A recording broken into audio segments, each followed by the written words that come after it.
때저물어서 이미 얻으니 그 주여 나와 함께 하소서. 내 친구 나를 위로 못할 때 날 돕는 주여 함께 하소서. 내 사는 날이 속히 지나고 이 세상 영광 빨리 지나네. 이 천지 만물 모두 변하나 변찮는 주여 함께 하소서. 주 홀로 마귀 물리치시니 언제나 나와 함께 하소서. 주같이 누가 보호하리까. 사랑의 주여 함께 하소서. 이 육신 쇠에 눈을 감을 때 십자가 밝히 보여주소서. 내 모든 슬픔 위로하시고 생명의 주여 함께 하소서.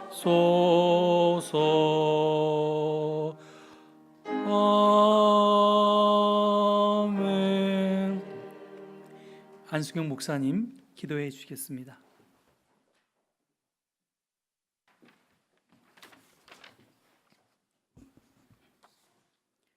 기도하시겠습니다. 생명의 주인이신 하나님, 이 시간 고 안병무 선생님의 신학과 삶을 그리워하는 제자들과 후학들이 함께 모여 믿음 안에서 추모하게 하시니 감사합니다. 먼저 가신 고 안병무 선생님께서 우리들에게 베풀어 주셨던 사랑과 민중신학적 삶을 기억하며 지금도 그리워합니다. 그리움과 감사의 마음을 가득 담아 드리는 이 예배를 받아 주옵소서. 살아생전 안병무 스님께서는 성서를 삶으로 읽으라고 말씀하셨고 교회의 십자가를 내리는 일을 해야 한다고, 십자가를 바로 세우는 일을 해야 한다고 말씀하셨던 유언과도 같은 말씀을 지금도 생생히 기억합니다. 하나님, 이 시간 안 선생님의 제자로서의 우리의 삶을 되돌아봅니다. 안 선생님께서 우리에게 생전해 주신 고귀한 말씀과 신학을 잊지 않고 그 뜻과 신학을 계승하기 위해 교회 현장에서, 역사 현장에서, 삶의 현장에서 더욱 헌신하는 삶을 살아가게 하옵소서. 22주기를 맞는 오늘은 특별히 젊은 민중신학자들이 신자유주의의 도래 이후 더욱 심화되고 있는 빈부의 양극화와 새롭게 형성된 이 시대의 고통의 지형 속에서 민중신학의 새로운 방향을 모색하는 노력의 결실을 책으로 출판하였습니다. 이 책은 이 시대의 고통을 읽어내면서 아픔을 함께 공유하고 대안을 모색하기 위한 젊은 신학자들의 고뇌와 몸부림이 담겨 있습니다. 이 책을 통해 이 시대의 민중들의 부르짖음에 탄식에 귀 기울이게 하시고 지극히 보잘것없는 자들의 부르짖음과 탄식에도 민감하게 응답하는 삶을 살아가도록 늘 깨어있게 하시고 우리의 삶과 신학을 늘 성찰하는 삶을 살아가게 하옵소서. 안 선생님의 삶과 신학을 기억하고 그리워하고 추모하는 제자들과 후학들이 드리는 우리의 예배를 받아주옵시고 우리들이 민중신학을 삶으로 살아내는 열정과 헌신의 마음을 새롭게 다지는 출판 기념회가 될 수 있도록 인도하여 주옵소서. 오늘의 출판 기념회를 통해 안병무 선생님의 민중신학이 후학들에게 더 널리 알려지게 하시고 민중신학을 고민하고 삶으로 살아내려는 후학들이 더 많아지는 계기가 될 수 있도록 인도하여 주옵소서. 길이요 진리요 생명의 주이신 예수 그리스도 이름으로 기도드립니다. 아멘.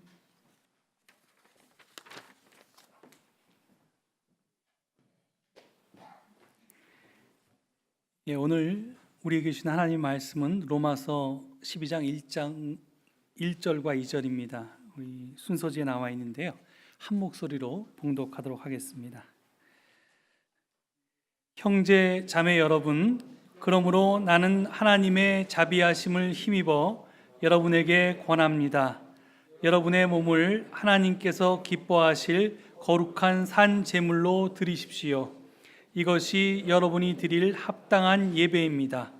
여러분은 이 시대의 풍조를 본받지 말고 마음을 새롭게 함으로 변화를 받아서 하나님의 선하시고 기뻐하시고 완전하신 뜻이 무엇인지를 분별하도록 하십시오. 아멘.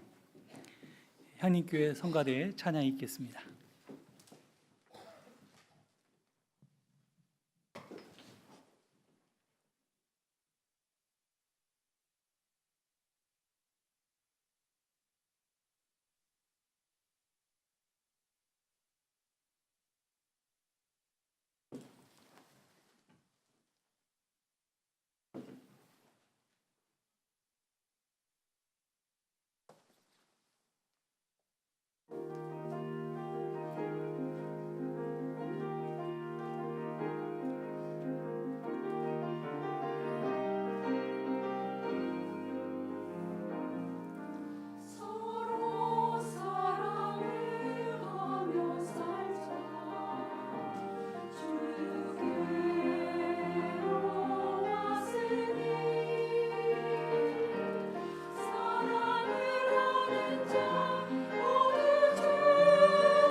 박수를 치고 싶은 마음인데 예배 중간이라서 마음의 박수를 쳐드리겠습니다. 예, 이 시간 몸신학이라는 제목으로 본회 회장님이신 김명수 교수님 나오셔서 설교해 주시겠습니다.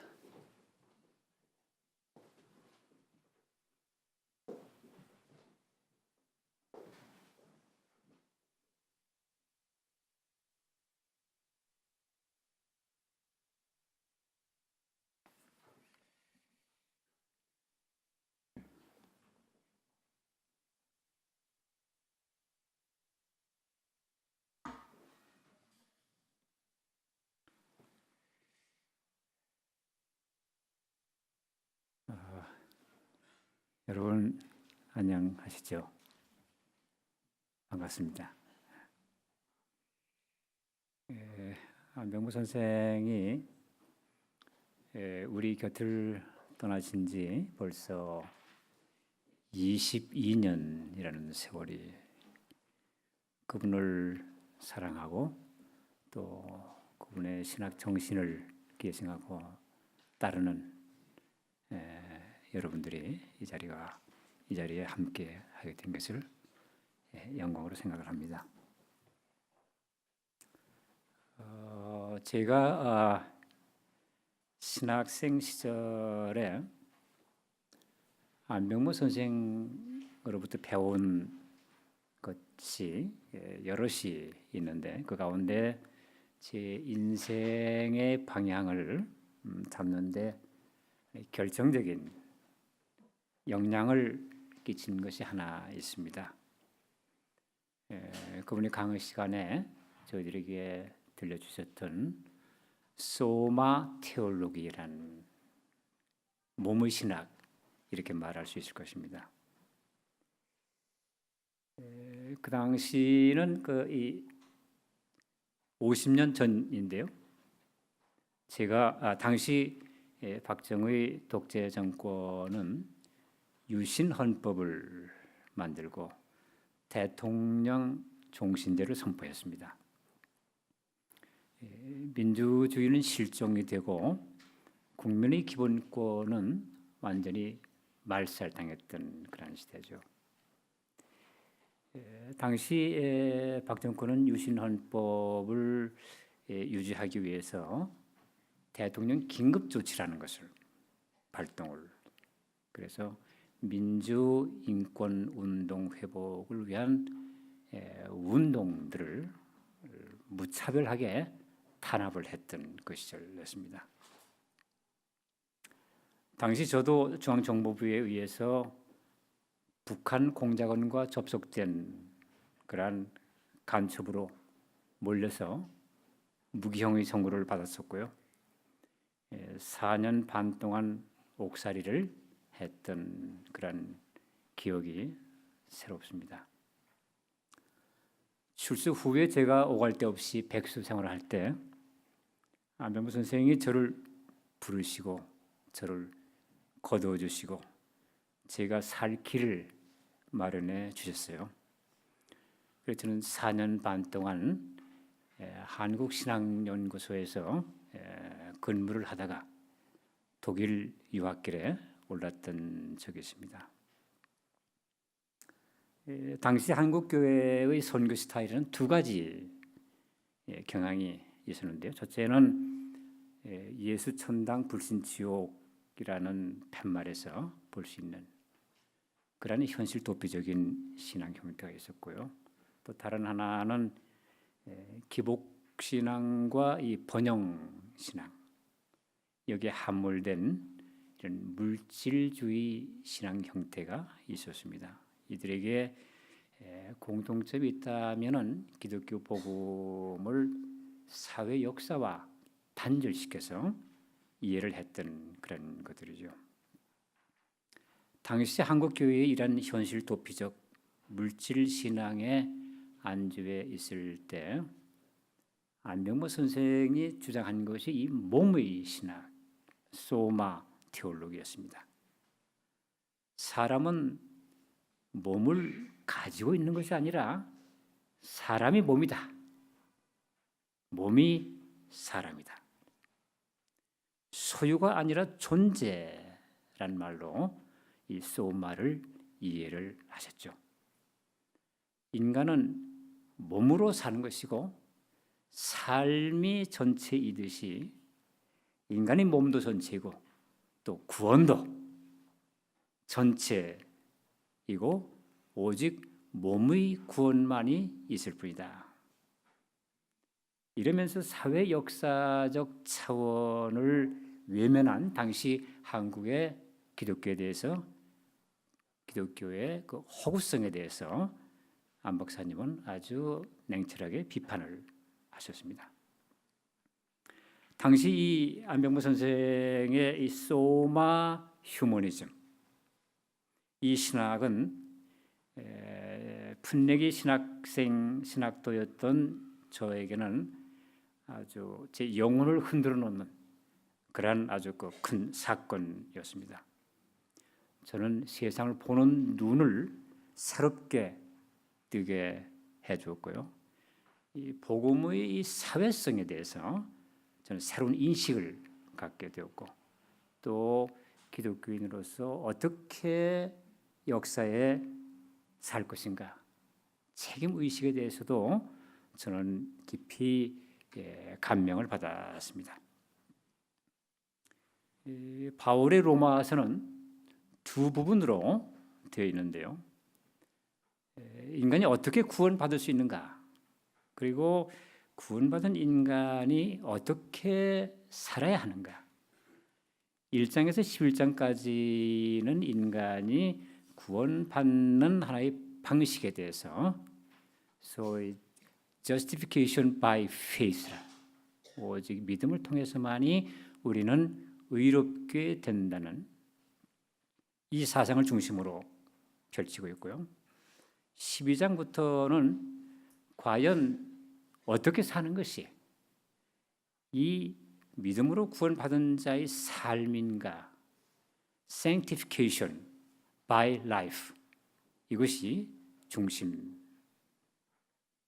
바울이 말하고자 하는 특징은 오히려 전반부에 있는 것이 아니라 후반부에 있습니다. 기독교인에서 어떻게 사는 것이 가장 인간답게, 사람답게 사는 것인가, 하나님의 자녀답게 사는 것인가, 이것이 핵심 포인트였습니다. 그런데 이 개신교의 창시자 루터는 로마서를 잘못 읽었어요.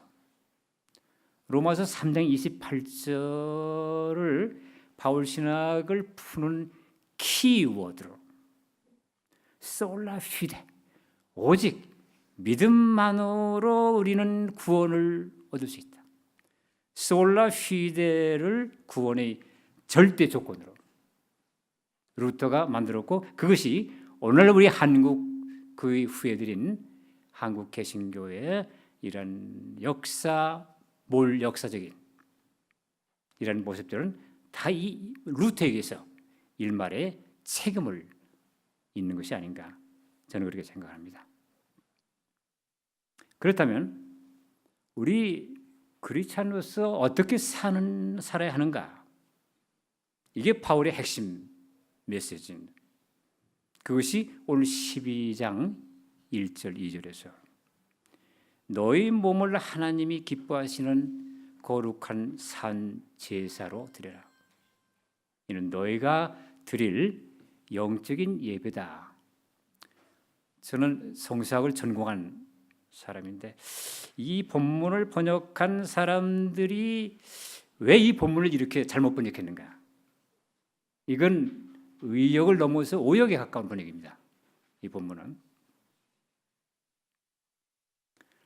그걸 제가 여기서 제대로 하나하나 제기할 수는 없지만은 본래의 이 헬라 원문의 뜻을 그대로 본 뜻을 살려서 번역을 하자면은 너의 몸을, 내 소마를 살아계시고 거룩하신 하나님께서 기뻐하시는 희생물로 바쳐라.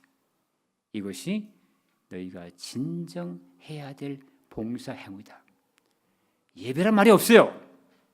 이걸 예배로 바꾸고 또 살아계신 하나님을 산 제물로 바꿔버렸어요. 이게 잘못된 번역들 이렇게 왔습니다. 바울이 말하는 몸, 소마는 우선 푸뉴마와 구별되는 사륵스가 아니죠.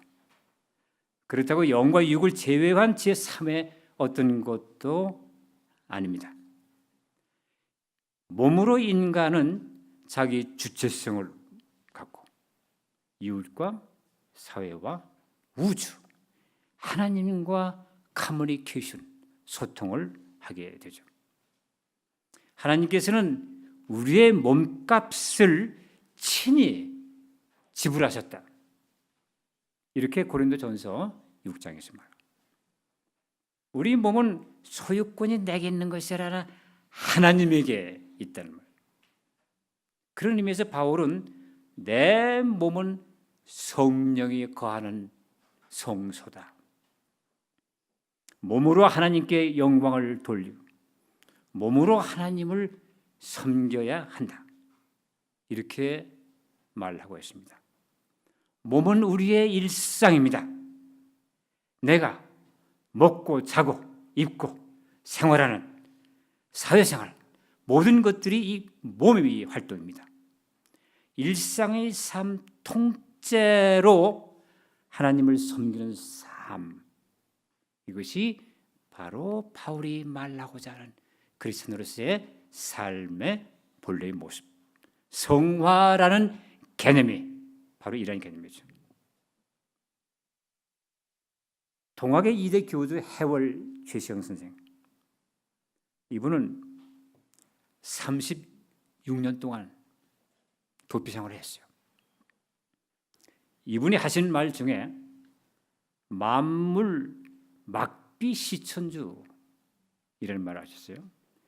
세상 만물 중에 하나님을 모시지 아니한 것은 하나도 없다는 거예요. 만물은 하나님의 뜻과 의지와 하나님의 사랑이 담긴 작품들이기 때문에 그 자체가 존귀하고 신성하다. 이것이 바로 해월 선생의 생각이었습니다. 그러니 너희는 하나님을 대하듯이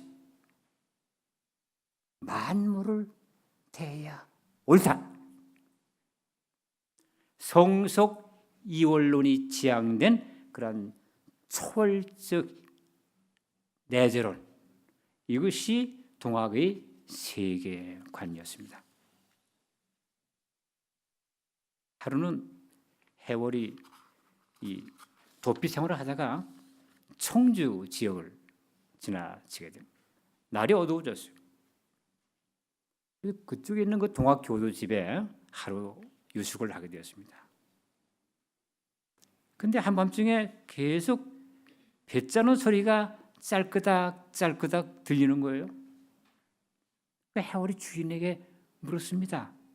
도대체 이 야심한 밤중에 누가 저렇게 배를 짜고 있는가?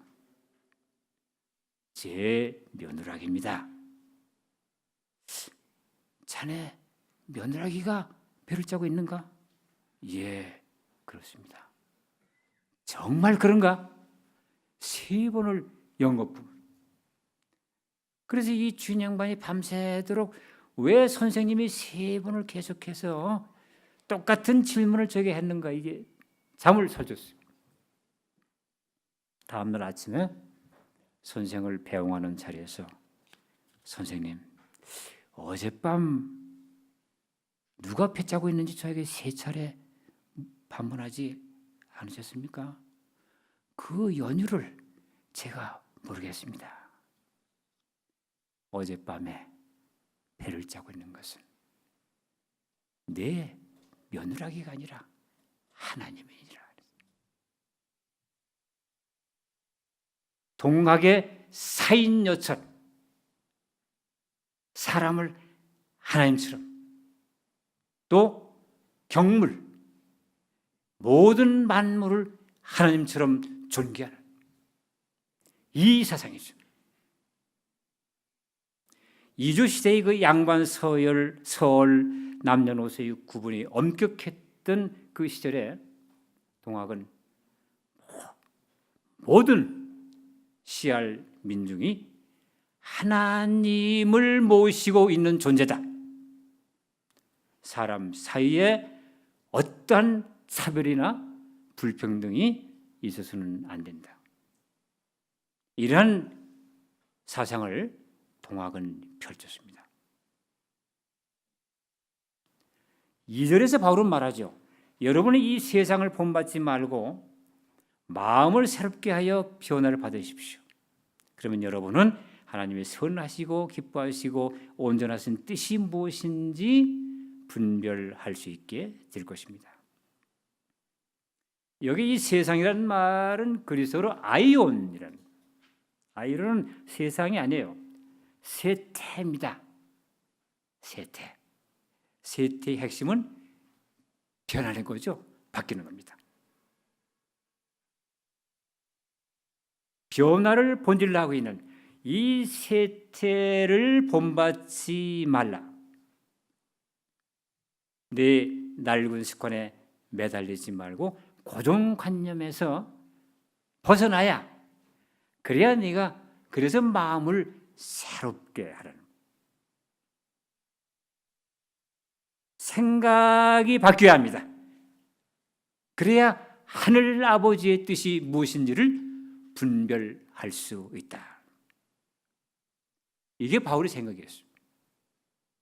예수의 생각도 마찬가지죠.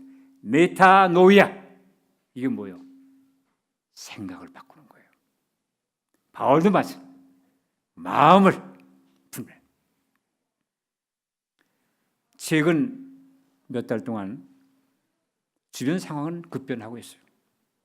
남북 정상회담, 문재인 대통령 유엔 연설, 제2차 북미 정상회담, 또 북일 정상회담이 예상되고 있습니다. 70년간 한반도에 세팅되어 있던 냉전 분단의 패러다임, 이제 종식이 되고 새로운 평화 협력의 시대가 동토하고 있습니다. 이 땅의 주권자 시할 민족은 단군 이래 그 어느 누구도 가보지 못했던 한반도 미래에 대한 이러한 기대와 설렘 또는 불안이 있습니다. 지금까지 냉전 분단 체제에서 안보 상업주의, 이것으로 이득을 봐왔던 많은 사람들에게는 이러한 분단 체제의 해체는 아마 직접적인 불안과 공포의 요소가 될 것입니다. 자신들에게 일방적으로 유리했던 운동장을 내어주고 더 이상 이제 주인 행세를 할 수 없는 이런 생경한 세계에 들어서게, 거기에 대한 두려움이 그들에게는 있습니다. 설사 그 세계가 한반도 평화와 협력과 통일의 세상이 온다 할지라도 냉전 세력들에게는 일단 이것은 막아내야 된다. 앞뒤 가리지 않고 논리 타당성도 없이 거기에 대해서 저항하고 있는 것이 오늘의 현실입니다. 이런 시대의 변환기에는 자신들에게 익숙한 낡은 질서를 부여잡으려고 몸부림치는 이런 저항 세력들이 항상 있어 왔습니다.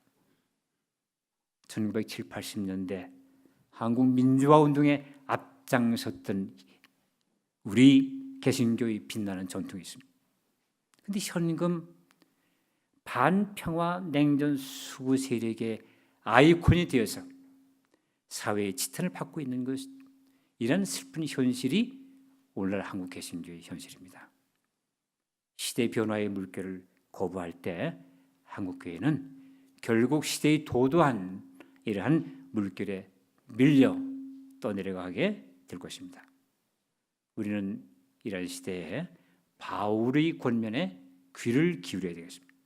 이 세대의 낡은 질서에 매달리지 말고 생각과 마음을 늘 새롭게 하여 지금 한반도에서 밀려오고 있는 새 시대의 물결, 실사구시적으로 이를 파악을 하고 하늘 아버지의 뜻을 분별하는 여러분이 되시길 주 예수 그리스도 이름으로 축원합니다.